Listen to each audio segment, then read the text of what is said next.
이어서 전압입니다. 전압의 이름은 볼트가 되겠어요. 또 전위차라고도 합니다. 전위차. 단위는 또 역시 볼트. 전압의 이름과 단위는 같아요. 또 전위차는 기준점으로부터 다른 점까지 단위 전하를 움직이는 데 필요한 에너지. 이 네거티브 전하로 만들어진 다른 쪽의 포지티브 전하는 서로 어떤 외부적인 에너지에 의해서 만들어져 있기 때문에 이들의 성질은 기본적으로 중성화되려는 성질을 가지고 있겠죠. 다시 원래의 위치로 되돌아가려는 성질을 가지고 있겠죠.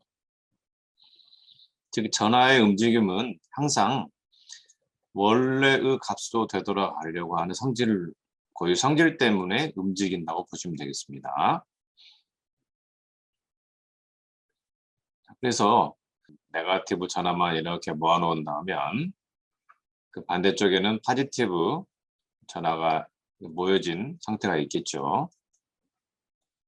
자, 이것을 이렇게 차단시켜 놓고 전하가 흐를 수 있는 도체를 이렇게 연결한다면, 외부로 이렇게 연결한다면, 자, 이쪽으로는 전하가 이동할 수 없는 어떤 부도체의 막을 만들어 놓고 전하가 이동할 수 있는 도체를 다른 경로로 만들어 놓는다면, 자, 이 경우 이 마이너스 전하는 이 도체를 향해서 흘러서 플러스 전하로 원래의 값으로 되돌아가려고 하겠죠. 중성을 만들고 싶어 하겠죠. 자, 이때 전하의 흐름을 전류라고 했는데 전류가 발생한 그 원인은 바로 이와 같이 마이너스 전하와 플러스 전하를 서로 분리시켜 놓았기 때문에 만들어진 힘에 의해서 일종의 이게 에너지가 된 거죠. 에너지. 그래서 많은 양의 네거티브 전하를 모아 놓았다면 그만큼 큰 전류가 흐를 것이고요. 적은 양의 네거티브 전하만 있었다면 적게 흐르겠죠. 그 에너지가 바로 전압이라고 합니다. 전압. 그래서 기준점 마이너스로부터 다른 점 플러스까지 전하를 움직이는데 필요한 에너지가 바로 이 전압이 되겠죠. 전압. 그다음에 이 전유차가 어떻게 발생하느냐면 이 전하의 량으로 전유차가 발생하죠. 물을 예를 든다면 물은 높은 곳에서부터 낮은 어떤 수조로 물을 이렇게 선을 연결하게 되면 높은 수조에 있는 물이 낮은 수조로 흐르게 되겠죠. 물을 우리는 전하라고 할 수 있기 때문에 물의 흐름을 전류, 물이 담긴 수조의 높은 곳에서 더 멀리 있었다면 그만큼 많은 에너지 흐름이 더 큰 에너지가 발생하기 때문에 전류가 빨리 흐르겠고요. 자, 그래서 여기 오른쪽에 이 기호를 보시면 B 지점에서 A 지점으로 전하를 옮기는 데 필요한 이 에너지를 전압이라고 하고 그 전압은 AB라고 표시합니다. AB. 자, 그래서 전압이 VAB다 그러면 여러분들은 A와 B 사이에 인가된 전압이라고 보시면 되겠습니다. A와 B 사이에 인가된 전압이 AB다. 이 전압은 전하를 옮길 수 있는 에너지를 가지고 있는 거죠. 자, 그러면 에너지의 전하 변화율을 우리는 전압이라고도 쓸 수가 있죠. 에너지는 줄입니다. 줄. 에너지를 Q의 변화율로 나누게 되면 변화값을 구하게 되면 바로 전압이 되겠습니다. 전압. 그래서 1볼트는 1줄 퍼 쿨럼이 되겠고요. 줄은 뉴턴 미터죠. 뉴턴 미터. 자, 9볼트가 B와 A 사이에 연결되어 있다고 하면 이 9볼트라는 전압의 에너지는 B에 있는 전하를 A만큼의 위치로 끌어올리는 데 필요한 에너지가 되겠죠.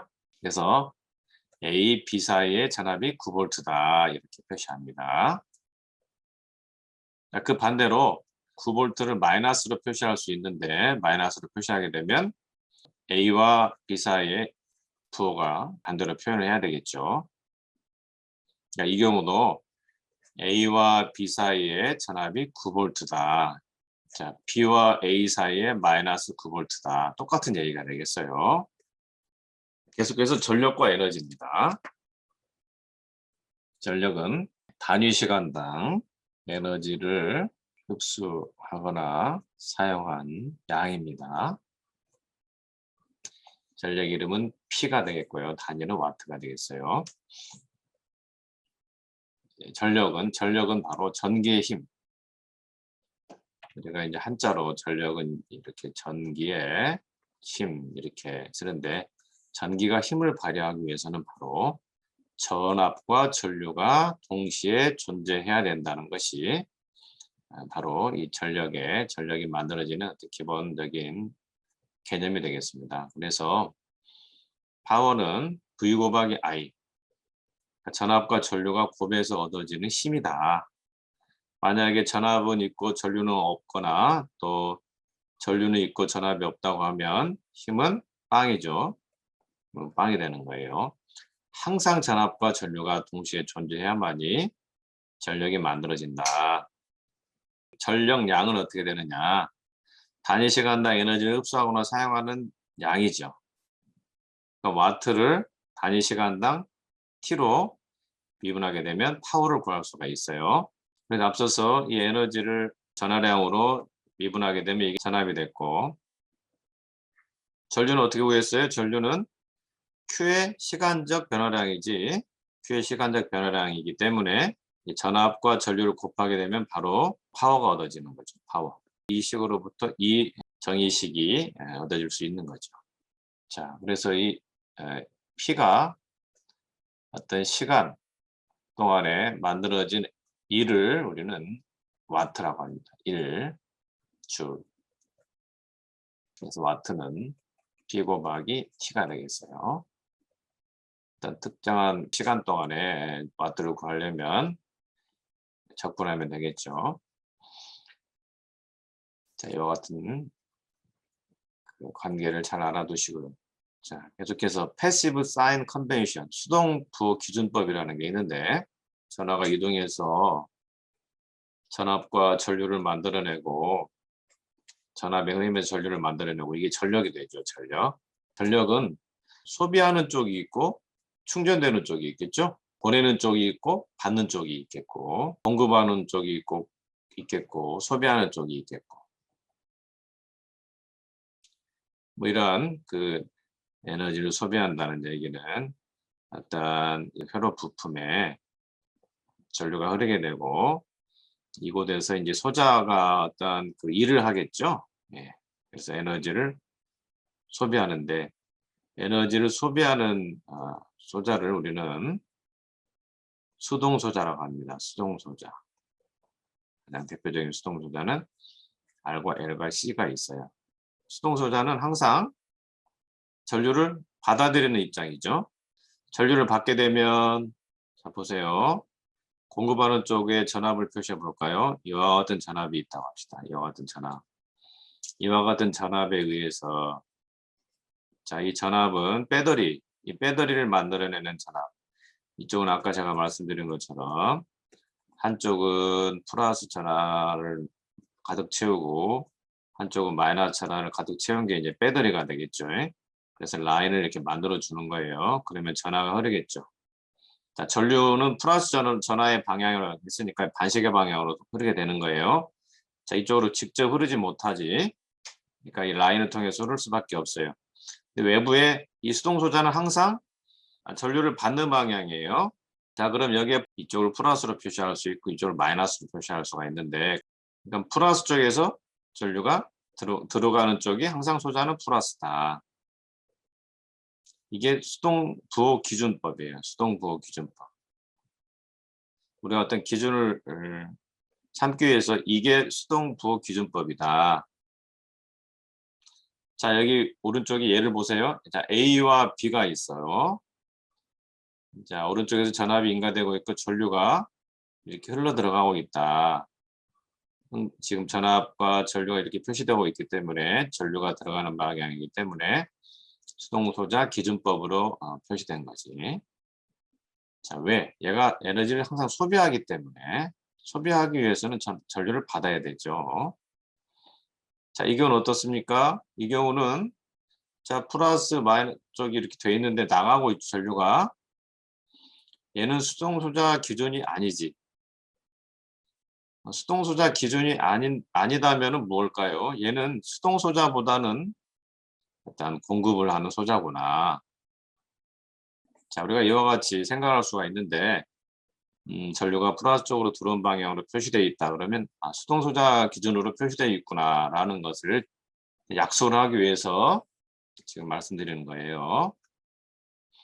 지금 A번 그림은 수동소자 기준법에 의해서 표시되어 있죠. B번 어떨까요? B번도 역시 플러스 방향이 들어가는 방향이기 때문에 수동소자 기준법에 의해서 표시가 되고 있다. 이 경우는 어떨까요? 이 경우는 마이너스에서 플러스 방향으로 들어가기 때문에 A번은 수동소자 기준법으로 표시되어 있지 않고 역시 B번도 역시 수동소자 기준법에 의해서 표시되고 있지 않습니다.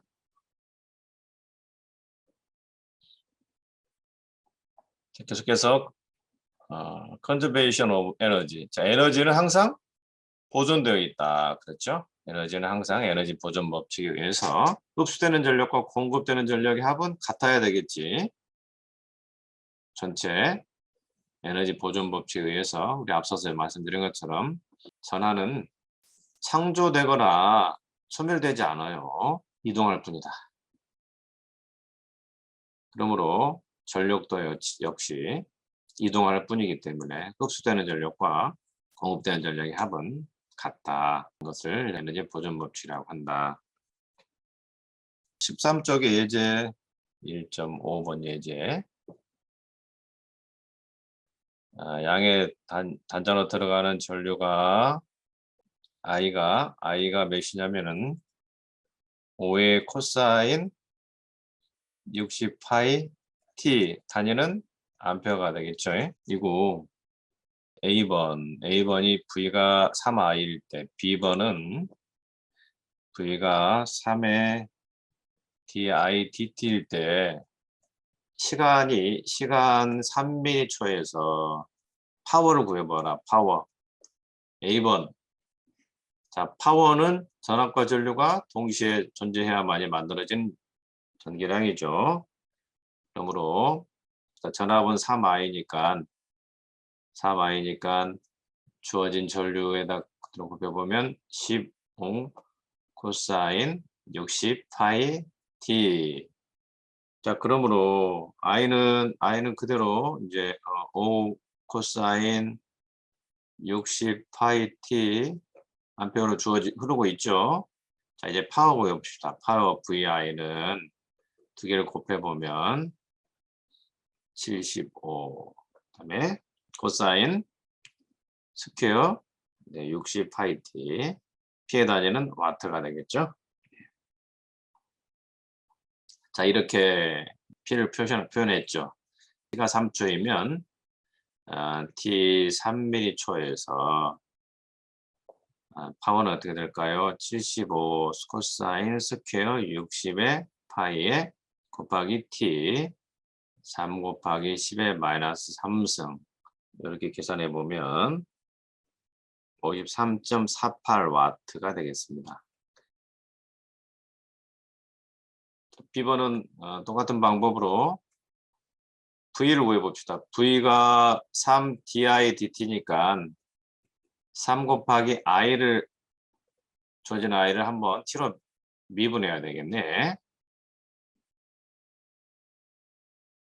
그러므로 I가 5 코사인 60T니까 미분하면 마이너스 5죠. 마이너스 5에 곱하기 60 파이에 사인 60 파이 T가 되겠어요. 그러면 3 곱하기 5 곱하기 60 곱하면 마이너스 900 파이 사인 60 파이 T가 되겠죠.